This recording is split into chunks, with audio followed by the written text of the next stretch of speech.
Hello everyone, अस्सलाम वालेकुम। तो आज का एक इम्पॉर्टेंट सवाल है जो नुमान ने किया है। नुमान एक क्लिनिकल साइकोलॉजी के स्टूडेंट है जिनका ताल्लुक़ लाहौर से है।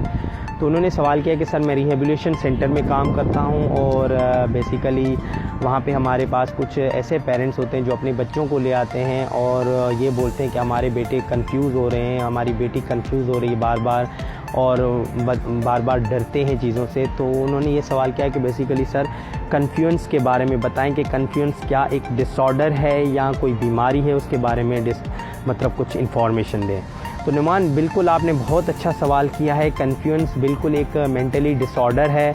अगर आप कन्फ्यूज़ के बारे में पढ़ना चाहते हैं तो DSM क्लिनिकल साइकोलॉजी का एक बुक है, उसमें जाके आप इसके बारे में इंफॉर्मेशन ले सकते हैं। और DSM में बिल्कुल वाज़ेह तौर पे ये लिखा हुआ है कि confuse is the associate medical illness और मेंटल डिसऑर्डर इन चाइल्ड और यंगेस्ट। और ये मेंटल डिसऑर्डर होता है जो बच्चों में भी होता है, बड़ों में भी होता है, और इसको हम क्रॉनिक मेडिकल डिसऑर्डर कंडीशन भी बोलते हैं, जिस वजह से हमारे बेसिकली ये बॉडी में हमारे ब्रेन में जल्दी होता है, जिसकी वजह से हम डायमेंशिया का शिकार हो जाते हैं। तो जब हम डायमेंशिया की चीज़ में इन्वॉल्व हो रहे हैं, उसका शिकार हो रहे हैं, तो समझ लें हम इस चीज़ की इंफॉर्मेशन से हमें ये साफ पता चल रहा है कि ये एक मेंटली डिसऑर्डर है, क्योंकि जो डायमेंशिया है ये साइकोलॉजिकल बीमारी है, तो इसका ताल्लुक बिल्कुल इससे है। ठीक है। और दूसरी बात कि कन्फ्यूज़ क्या है। कन्फ्यूज़ की अगर बात करें तो कन्फ्यूज़ मेडिकल और क्रॉनिक डिसऑर्डर कैसे है, तो उसका बेसिकली हमारे पास DSM में ये जवाब है।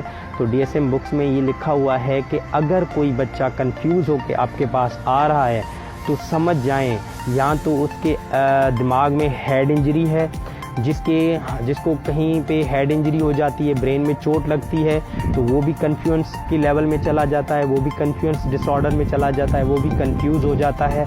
और दूसरा, जिसको ट्यूमर होता है, वो बच्चा जिसको ट्यूमर होता है वो भी कंफ्यूज हो जाता है। और तीसरा होता है जिस बच्चे के अंदर बेसिकली स्ट्रोक वाली प्रॉब्लम आ जाए। तो स्ट्रोक एक ऐसी ख़तरनाक प्रॉब्लम है जो जब किसी को लगती है तो ब्रेन का जो कोऑर्डिनेशन सिस्टम होता है, यानी उसके अंदर जो इमरजेंसी हार्मोन्स होते हैं, वो बिल्कुल ख़त्म हो जाते हैं। तो ये बड़ी एक ख़तरनाक और सीरियस इन्फेक्शन डिसऑर्डर बीमारी है, जिसको आप जनरली नॉर्मल वे में ना लें। इसको बहुत अच्छे तरीके से इस पेशेंट को देखें, उनको अच्छे तरीके से इसके बारे में अवेयरनेस दें और समझाएं, अगर आपके पास ऐसा नुमान कोई पेशेंट आ रहा है तो। बाकी दूसरी बात कि अगर हेड इंजरी है तो हेड इंजरी भी चोट पुरानी होती है, हमें पता नहीं चलता, दिमाग में कोई चोट लग जाती है, उसकी वजह से भी ये होते हैं, बच्चा कंफ्यूज हो जाता है। और सबसे बड़ा होता है डायमेंशिया, यानी डर। जो डर होता है ना, वो ख़तरनाक इसीलिए होता है कि बच्चा स्टडी में इसीलिए कंफ्यूज हो जाता है, उसको डर होता है, उसका बर्डन, उसकी कैपेसिटी जो ब्रेन की होती है वो ज़्यादा हाईएस्ट लेवल पे चली जाती है, जिसकी वजह से वो बर्दाश्त नहीं कर पाता। और ब्रेन की जो लेवल होती है वो कैसे बढ़ती है, हमारी बॉडी के अंदर एक इमरजेंसी हार्मोन्स पाए जाते हैं, एक न्यूरॉन नेटवर्किंग पाया जाता है जो हमारी कोऑर्डिनेशन करता है ऑल बॉडी सिस्टम को। तो हमारी बॉडी के अंदर जो चीज़ रिसीव हो रही है, जो चीज़ डोनेट हो रही है, उस सिस्टम को चलाने का काम इमरजेंसी हार्मोन्स का होता है। तो इमरजेंसी हार्मोन्स आपके जनरली अगर इम्बैलेंस या डेफिशिएंसी के शिकार हो रहे हैं, डेफिशिएंसी की तरफ जा रहे हैं, तो बिल्कुल आपका बच्चा कंफ्यूज ही हो जाएगा और कंफ्यूज की लेवल में चला जाएगा, फिर वो डायमेंशिया की डिजीज़ में इन्वॉल्व हो जाएगा। तो ये एक बड़ी ख़तरनाक बीमारी है।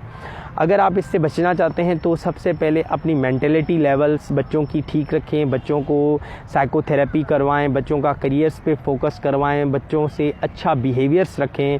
और अगर कोई बच्चा कंफ्यूज हो रहा है तो उसको ज़्यादा से ज़्यादा उस बच्चे को साइकोथेरेपी की ज़रूरत होती है। तो उसको हम तब ठीक कर पाते हैं जब उसकी मेंटलिटी एवरेज लेवल की तरह उससे बात करेंगे, तो वो बच्चे तब ठीक हो सकते हैं। बाकी अगर हम उसको ज़्यादा इरिटेट करेंगे और दुनिया से अलग समझेंगे तो वो खुद ब खुद समझ जाएगा कि ये लोग मुझे पागल समझते हैं, तो ये और मज़ीद कंफ्यूज हो जाएगा। तो ये एक बड़ी सीरियस इन्फेक्शन है, क्रॉनिक मेडिकल डिजीज़ है, इसको नॉर्मल वे में ना लें।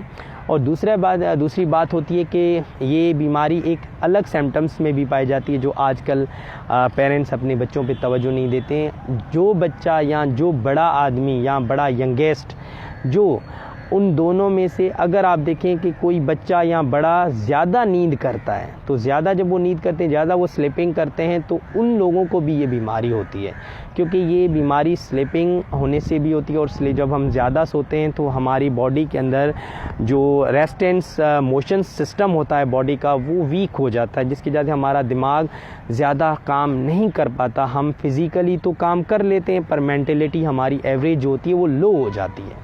तो इसीलिए अगर आपके पास ऐसे कोई बीमारियां, ऐसे कोई बच्चे आ रहे हैं जो कंफ्यूज हैं और अपनी कन्फ्यूज लेवल्स को ख़त्म करना चाहते हैं, तो उनको सबसे पहले तो एडवाइस ये करें भाई कि उनका मेडिकल चेकअप करवाएं, उनकी फीडबैक चेक एंड बैलेंस ले लें कि उनके ब्रेन में कोई हेड इंजरी तो नहीं है, उनके ब्रेन में कोई ट्यूमर तो नहीं है। अगर ये दोनों चीज़ें नहीं हैं तो उनको बोलें उनको डायमेंशिया हो गया होगा। अगर डायमेंशिया नहीं है तो उनको स्ट्रोक हो गया, स्ट्रोक भी नहीं है तो उनको बोलें भाई नींद नॉर्मल वे में करें, इतनी नींद ना करें। आपको पता है जब हम ज़्यादा सोते हैं तो हमारी बॉडी के अंदर बहुत सारी डेफिशिएंसी पैदा होती है, जिस डेफिशिएंसी की वजह से हम इसी डायमेंशिया और स्ट्रोक जैसी बीमारियों में इन्वॉल्व हो जाते हैं और हम कंफ्यूज हो जाते हैं। इसीलिए ज़्यादा नींद करना भी हमारे लिए नुकसान है।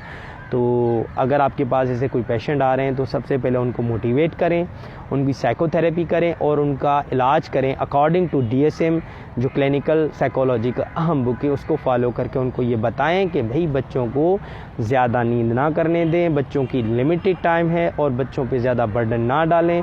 और ज़्यादा बड़ा हो छोटा हो, ज़्यादा सोना ज़िंदगी के लिए बहुत हानिकारक है और हमारी बॉडी के अंदर वो डेफिशिएंसी पैदा करेगा। तो बिल्कुल आपका जो सवाल था, आई होप आपको समझ में आ गया होगा कि कन्फ्यूजन बिल्कुल एक मेंटल और डिसऑर्डर है और ये क्रॉनिक डिसऑर्डर भी है। तो इसको साइकोट्रिस्ट भी मानते हैं और साइकोलॉजिस्ट भी मानते हैं। तो DSM में लिखा हुआ है, आप DSM बुक्स को फॉलो करें, इंशाल्लाह आपको समझ में आ जाएगी बीमारी। ठीक है।